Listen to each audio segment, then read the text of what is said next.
할렐루야. 여러분 설날 잘 쉬셨습니까? 한번 인사할까요? 다시 한번 새해 복 많이 받으시기 바랍니다.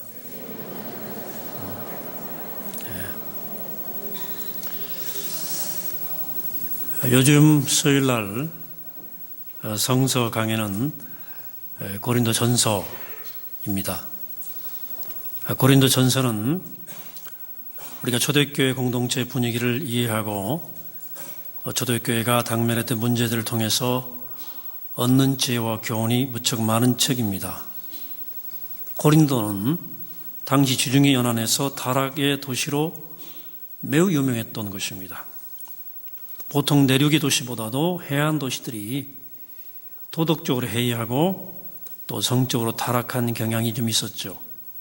그런데 그 고린도는 그 심각성이 도를 넘었던 도시입니다. 여러 곳에서 여러 종류의 밀교가 성행했어요. 그 밀교가 그 종교 의식의 하나로 바알 종교의 영향을 통해서 성적 방종이 지나쳤습니다. 그래서 당시에 나 고린도에 다녀왔다고 말하면 사람들이 의심스럽게 위아래 훑어보면서 가서 뭐 했는데 이렇게 물었을 정도입니다. 그리고 당시에 친구들 사이에서 누군가를 지목해서 저 친구 고린도화 시킬까 이렇게 농담 던졌는데 그것은 성적으로 타락시켜버리겠다는 뜻입니다. 고린도는 그런 악명 높은 도시였어요. 안디옥으로부터 시작해서 유럽 서쪽 끝에 있던 스페인까지 자신의 선교지로 두고 있던 바울에게 있어서 고린도는 이런 점에서 특별한 관심의 대상이었습니다. 고린도는 복음이 들어가기에 가장 어려운 도시였지만 그렇기 때문에 매우 전략적으로 중요한 도시였습니다. 죄악의 세력을 무너뜨리기 위해서 그 세력의 헤드쿼터, 본거지에 타격을 줘야 되기 때문에 그렇습니다. 그래서 바울은 고린도에서 1년 6개월을 지내면서 복음을 전합니다. 이것이 바울에게는 매우 이례적인 일이었어요. 그런 주님이 재림하시기 전까지 유럽의 주요 도시들 모두 방문해서 교회를 세워서 마침내 당시의 땅끝인 스페인까지 이르기를 원했습니다. 그래서 그런 한 곳에 오래 머무르지 않았어요. 몇몇 사람들 복음을 받아들이면 거기에 책임자를 세워놓고 다른 도시로 이동했습니다. 그런데 고린도에서 1년 6개월을 머무른 거예요. 그만큼 복음을 전하는 것이 어려웠다는 뜻도 되고 그만큼 고린도가 바울에게 중요했다는 뜻이 됩니다. 바울은 이렇게 정성을 다해 고린도 안에 여러 교회를 세우고 그 도시를 떠나게 됐어요. 그런데 바울이 떠나고 얼마 지나지 않아서 고린도에 있는 교회들 안에서 문제가 발생합니다. 교인 사이의 갈등과 분열과 반목이 일어나기 시작해요. 또 그들 자신들로서는 해결할 수 없는 신앙적 문제들을 만나게 됩니다. 고린도 기초자들은 그 사정을 편지에 써서 자세히 적어서 바울에게 보냈어요. 그리고 고린도서는 그 편지에 대해 바울의 회신 내용을 담고 있어요. 이 편지에서 바울 사도는 교회 공동체 분열의 문제에 대해서 그리고 고린도 교인들 안에 들어온 여러 가지 영적 문제에 대해서 질문들에 대한 대답을 쭉 하나씩 다루고 있어요. 오늘 본문의 주제는 성적인 문제입니다. 당시 고린도 교회 교인들 가운데는 예수 그리스도를 주로 영접하고 나서도 여전히 과거의 몸에 밴 어떤 그런 성적인 문란함을 청산하지 못한 사람들이 있었어요. 하나님이 정해놓으신 결혼제도 안에서 성을 거룩하게 써야 되는데 그들은 세속적 혹은 과거의 습관대로 음행을 일삼았어요. 특히 밀교 신전에 가서 제사도 드리고 그 성적인 향연에 참여하기도 했어요. 그러면서도 주일 되면 교회 와서 예수 그리스도를 예배한 거예요. 그것 잘못되었다 이렇게 말하는 사람도 있었지만 예수 그리스도의 복음은 그런 일상적인 자기들의 자유로운 행동과는 별 관계가 없다고 여기는 사람들이 있었다는 거죠. 이 문제를 누군가 교통정리해 줘야 할 필요가 있었어요. 뭐 다 그러는데 그 정도는 괜찮지 않나. 그래서 바울에게 편지를 써서 이 문제에 대해 의견을 물은 거예요. 이 문제에 대해서 응답하면서 바울 사도는 우리 몸이 어떤 것인지에 대해서 생각해 보자고 권면합니다. 여기서 바울 사도가 말하는 body, 몸이라고 할 때는 그냥 육체를 말하는 게 아니고 우리의 영과 혼과 육을 포함한 우리 존재 전체를 뜻합니다. 자, 예수 그리스도를 믿는 사람의 몸은 어떤 것입니까? 바울 사도는 최소한 세 가지 점에서 우리의 몸에 대해 생각해야 한다고 우리에게 권면합니다. 첫째, 우리의 몸은 하나님이 주신 선물이다. 하나님께로부터 받은 값진 선물입니다. 하나님께로부터 받은 선물이니 그것을 값지게 여기고 잘 관리해야 마땅하다는 거죠. 우리의 선조들은 유교의 경전 13경 가운데 효경 가운데 첫 구절을 익히 알고 있었어요. 뭐냐면 신체 발부는 수디부모요 불감 회상 이 효지시야라. 몸의 모든 것, 심지어 머리털과 피부까지도 부모에게 받은 것이니 감히 훼손하거나 손상시키지 않는 것이 효의 시초, 첫걸음이다라고 하는 뜻이죠. 이런 믿음 때문에 우리 손자들은 머리카락을 자르지 않았습니다. 그래서 개화기에 단발령이 내렸을 때 목숨을 걸고 여기에 저항한 거예요. 부모에게 대한 효를 지극하게 여긴 사람들은 이렇게 자신의 몸을 잘 간수하는 것을 가장 중요한 일로 여겼습니다. 그런데 우리 몸은 모든 것이 부모님에게서 온 것은 사실이지만 부모님이 만들어 주신 것은 아니에요. 부모님은 조부모님에게 받은 것이고 조부모님은 그 증조 부모님에게 받은 것입니다. 내 부모의 부모로 그렇게 끝없이 거슬러 올라가야만 내 몸을 주신 분을 만날 수 있어요. 우리가 그렇게 계속 거슬러 올라가 만나는 분이 누굽니까? 태초에 계셨던 창조주 하나님이셔요. 모든 것을 시작시키신 창조주 하나님에게까지 거슬러 올라가면 인간은 내가 어디서 온 존재인지 알 수 있습니다.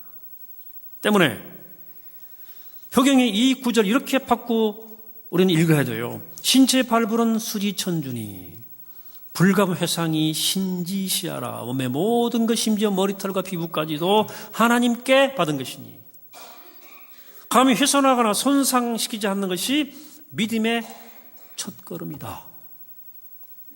바꿔서 읽어야 돼요. 그리스도인들은 우리의 육신도 마음도 정신도 영혼도 모두 하나님께서 지어주신 거예요. 그렇기 때문에 어느 것 하나도 손상되지 않도록 잘 관리해야 됩니다. 영적 건강, 정신 건강, 그리고 육체적 건강, 이걸 지키는 것은 단지 내가 행복하게 살기 위한 그런 투자가 아니에요.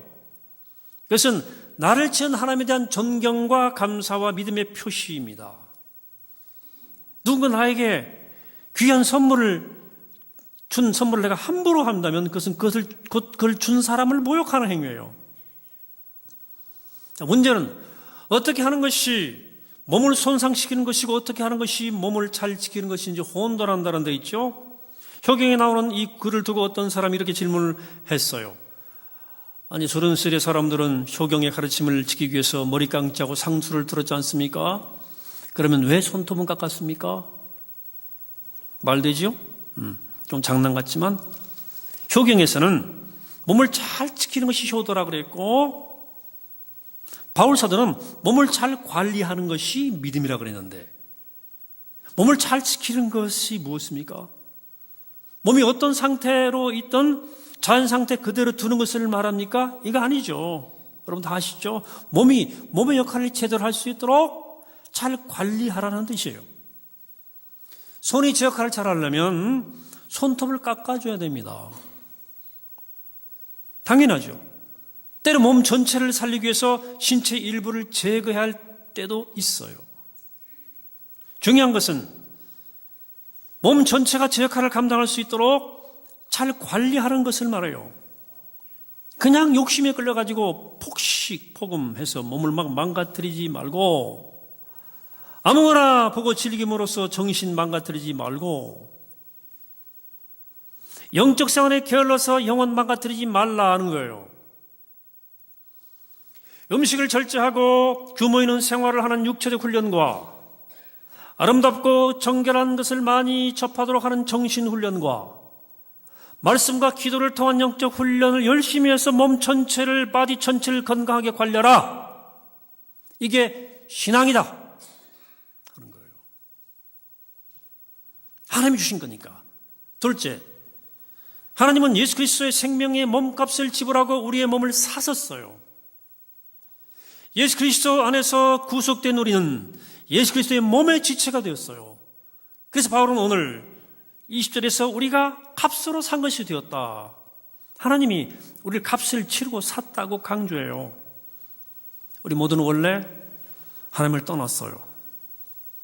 어둠의 세력, 사단의 노예로 팔려갔던 사람들이에요. 그들이 있었으면 우린 그 어둠의 손아귀에 잡혀서 그가 정해준 숙명의 굴레 안에서 살다가 영원한 멸망을 당할 뻔했어요. 그런 우리를 예수님이 구속했어요. 우리말의 구속이란 말은 두 가지 의미로 흔히 쓰이죠.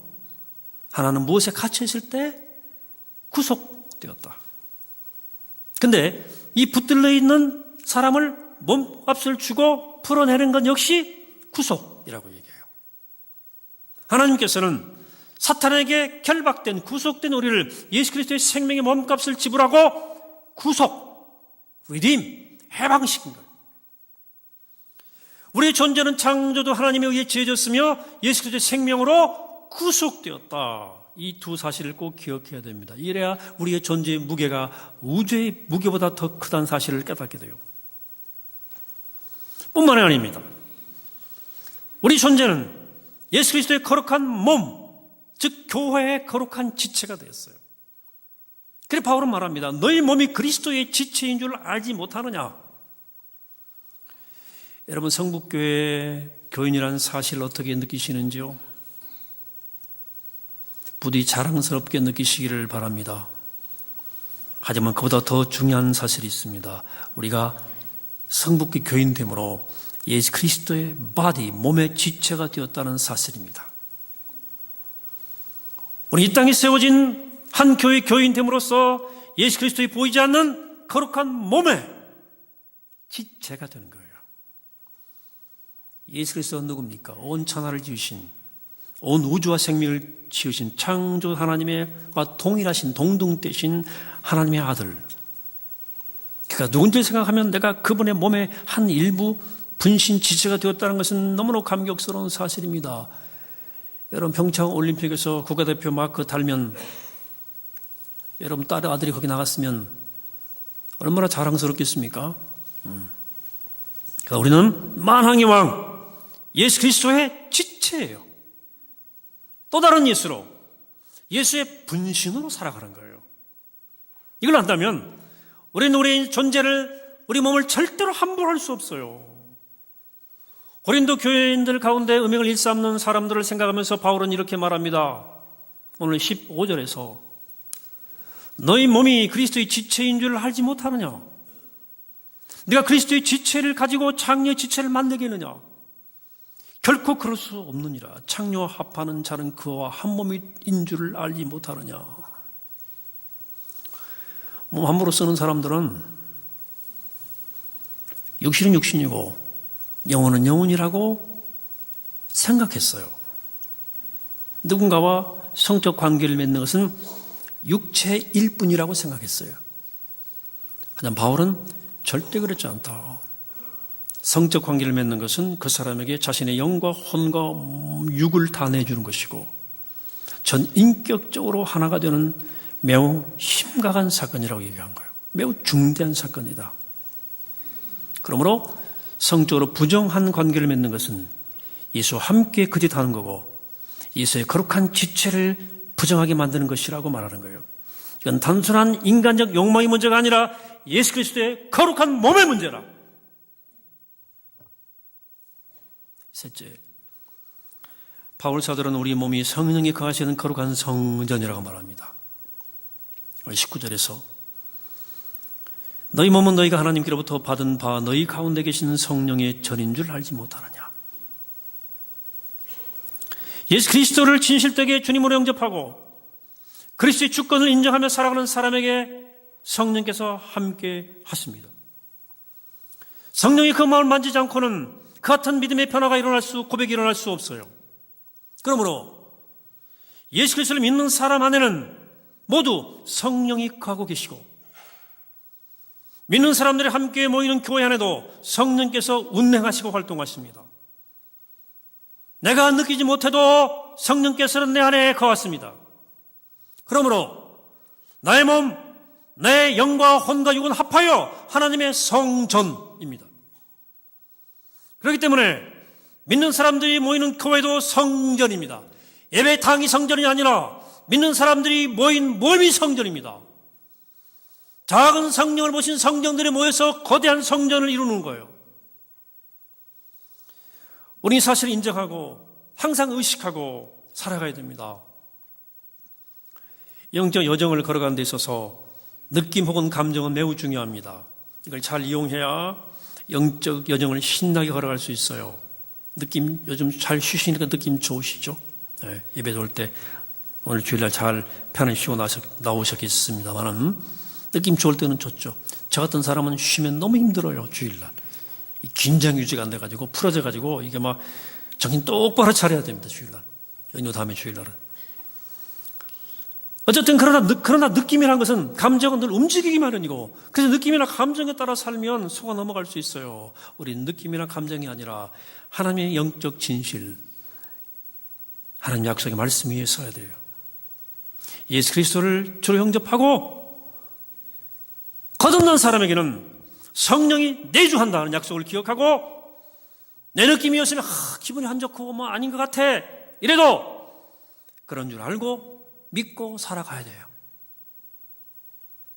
저 청소년 시기에 성경 통독할 때 이 고린도전서 말씀이 굉장히 저에게 도전이 됐어요.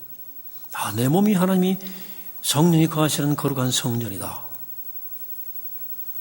이 말씀 저의 젊은 날 정말 벼랑 끝처럼 아슬아슬한 인생길, 성적 유혹이 도처에 깔려있는 세상에서 저 자신을 거룩하게 지켜주는 등불이 되었습니다. 어떤 유혹이 내 앞에 밀려올 때마다 성령께서 감동 주시는데, 내가 누군데? 네가 누군 줄 알아? 거룩한 성전이다. 더럽힐 수 있어? 이렇게 생각했어요. 여러분, 내가 누군지를 확인하세요. 내가 누군지를 확인하면 결론은 참여해요. 그러면 안 되는 거지. 바울은 이런 결론을 오늘 본문에 18절에 이런 결론을 내립니다. 음행을 피하라. 사람이 범하는 죄마다 몸 밖에 있거니와 음행하는 자는 자기 몸의 죄를 범하느니라. 너희 몸은 너희가 하나님께로부터 받은 바 너희 가운데 계신 성령의 전인 줄을 알지 못하느냐. 바울 사도는 이렇게 세 가지 이유로 우리 몸이 거룩하다는 것을 입증해주고 있습니다. 우리 몸, 즉 우리의 존재가 거룩한 이유는 삼일체적 근거를 가지고 있습니다. 첫째, 성부 하나님께서 주신 우리 몸은 성부 하나님의 선물이다. 둘째, 우리 몸은 아들 예수 그리스도가 값을 지불하고 목숨값을 지불하고 산 것이다. 셋째, 우리 몸은 성령 하나님이 거하시는 전이다. 삼일체적 근거예요. 우리 몸이 이렇게 거룩하고 귀한 것이라면 결론은 분명합니다. 바울 사도의 말을 빌어 결론을 들어봅니다. 6장 19절. 너희는 너희 자신의 것이 아니라 값으로 산 것이 되었으니 그런즉 너희 몸으로 하나님께 영광을 돌리라. 사랑하는 여러분, 우리 몸은 성부 하나님이 지으셨고 예수 그리스도께서 당신의 생명을 주고 구속했고 성령 하나님께서 내주하시는 성부, 성자, 성령께서 우리의 삶 속에서 역사하시는 그런 존재입니다. 거룩하고 영원하고 그 소유권은 하나님께 있어요. 여러분 믿으십니까? 네. 한 10명쯤 아멘 했어요?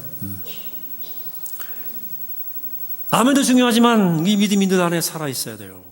이렇게 믿는 사람답게 생각하고 판단하시고 선택하셔야 돼요. 아멘 응답보다 더 어려운 것은 매일 그렇게 믿는 사람답게 살아가는 것이에요. 왜? 이 세상 끝없이 우리를 속이려 들거든요. 우리 앞에 항상 노출되어 있는 모든 광고, 선전, 도전의 이야기들이 우리의 귀에 귀를 대고 속삭이는 게 그거예요. 내 인생은 네 거다. 네 거 포기하지 말아라. 네 거 찾고 네 거 즐겨라. 젊어서 놀아라. 지금 내 눈앞에 있는 게 전부다. 이 선전에 속아 넘어가지 않고 내가 누군지를 분명히 확인하고 그렇게 아는 사람답게 살아가는 것은 매일 우리가 감당해야 할 힘겨운 싸움이에요. 당시 고린도 교인들 사이에 농담처럼 하는 말이 있어요. 음식은 배를 위하여 있고 배는 음식을 위해 있다. 이런 말입니다. 오늘 본문에 잠깐 나오죠. 우리식으로 말하면 먹는 게 남는 거야. 먹다 죽은 귀신은 때깔 더 좋아. 때깔 좋아. 먹는 게 남는 거야. 그러면서 그냥 먹고 마시는데 몸은 즐기라고 있는 것이라고 생각하고 내 거니까 음식으로 또 폭식으로 폭음으로 성적 방종으로 막 쾌락을 즐겨요. 이 태도의 바울 사도는 뭐라고 말하냐면 하나님은 이것저것을 다 폐하시리라.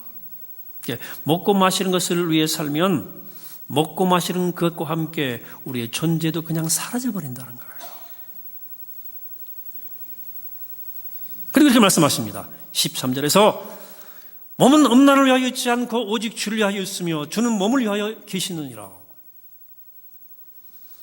우리의 몸, 즉 우리의 영과 혼과 육은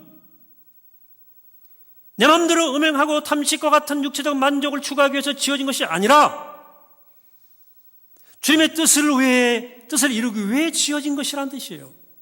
또 주님은 몸을 위해서 계시느니라는 말씀은 주님의 거룩한 뜻을 위해 내 몸을 사용하기로 원하는 우리의 거룩한 열망을 주님께서 채워주신다는 뜻입니다. 이게 원래 창조의 계획이에요. 인간의 존재는 하나님 영광을 위해 지어졌고 하나님은 인간이 그렇게 살도록 끝없이 도와주셔요. 그렇게 지어진 인간이 하나님을 떠나 썩어질 것에 목숨 걸고 살아갑니다. 어느 누구 얘기가 아니에요. 여러분과 저의 얘기예요. 그러므로 정신 차려야 됩니다. 내가 누군데? 잘 생각하셔야 돼요. 내가 누군데? 내가 누구예요? 알아야 될 거 아닙니까? 이 존재로서 하나님을 영화롭게 하기 위해서 노력을 해야 돼요.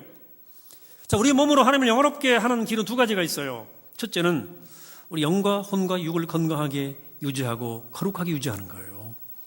하나님이 지으셨고 하나님의 아들의 생명으로 구속했고 하나님의 성령을 부어주신 이 몸을 관리하는 일을 게으리하면 하나님이 얼마나 마음 아프시겠습니까? 영적 훈련을 통해서 우리 영혼이 강건하고 보고 듣고 생각하는 것을 잘 관리해서 우리의 정신이 건강하고 먹고 마신 것 잘 관리해서 내 육신이 지속 가능하게 온전하면 누구보다 하나님이 가장 먼저 기뻐하실 거예요. 네, 당신이 주신 선물을 우리가 귀하게 알고 잘 간직하는 게 얼마나 좋으시겠어요. 건강하셔야 됩니다. 몸과 마음과 영혼이. 둘째, 우리 몸을 거룩한 목적을 위해 사용할 때 하나님께서는 영광 받으실 거예요. 어떤 선물을 받았는데 그 선물이 귀하다고 그대로 간직하고만 있으면 그것은 잘하는 일이 아닙니다. 그 용도에 맞게 잘 써야지요. 마찬가지로 몸을 건강하고 온전하게 관리하는 것도 중요하지만 그 몸을 사용하여서 하나님의 거룩한 뜻을 이루는 것도 똑같이 중요합니다. 바울이 말씀한 것처럼 우리 몸은 우리 것이 아니에요. 주님이 사셨어요. 주님의 것이에요. 우리 시간과 물질과 에너지는 우리 모든 것이 다 주님의 것입니다. 그래서 성경 우리가 청지기라고 말해요. 청지기는 주님의 뜻을 잘 살펴서 내게 맡겨진 것을 사용해야 돼요. 사랑하는 여러분, 이 사순절이 시작됩니다. 거룩한 행진의 계절입니다. 이 계절 무엇보다도 내 몸에 대해 자각하시기 바랍니다. 내가 누군지에 대해 확인하게 되기를 바랍니다. 여러분 기억하세요. 우리 몸은 하나님이 고안하셔서 창조하신 걸작품 중 걸작품입니다. 기억하십시오. 우리 몸은 예수 그리스도께서 십자가에 당신의 고귀한 생명을 값으로 내놓고 구속한 몸입니다. 기억하십시오. 우리 몸은 하나님의 성령께서 친히 우리 안에 거하시는 몸입니다. 이 삼위일체의 하나님의 능력을 통해서 우리의 몸값은 상상할 수 없을 만큼 비싸진 거예요. 우주보다 무거워요. 우리의 몸은, 우리 존재 전체는, 우리의 소유 전체는 우리를 지으시고 구속하시고 다스리신 하나님의 역사로 인해 만들어진 하나님의 것입니다. 그러면 내 몸은 내 것이 아니고 주님의 것임을 기억하고 몸 함부로 굴리지 마시기 바랍니다. 내 거 아니에요.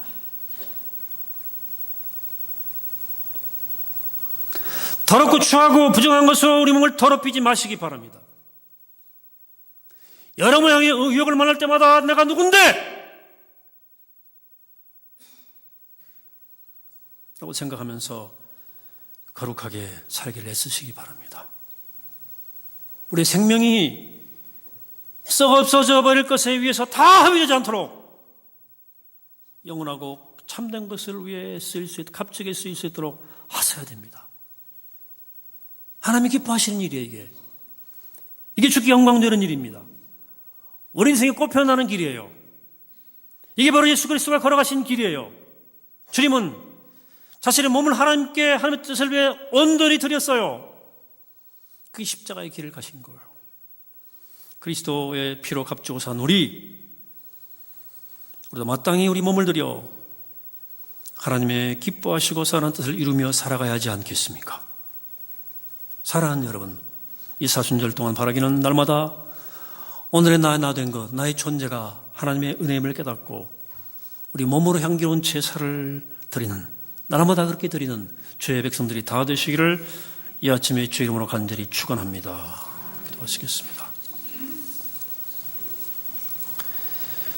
저희를 지으신 주님, 저희를 구속하신 주님, 저희에 좌정하셔서 저희를 다스리시는 주님, 오늘 주님께 모든 것을 내어놓습니다.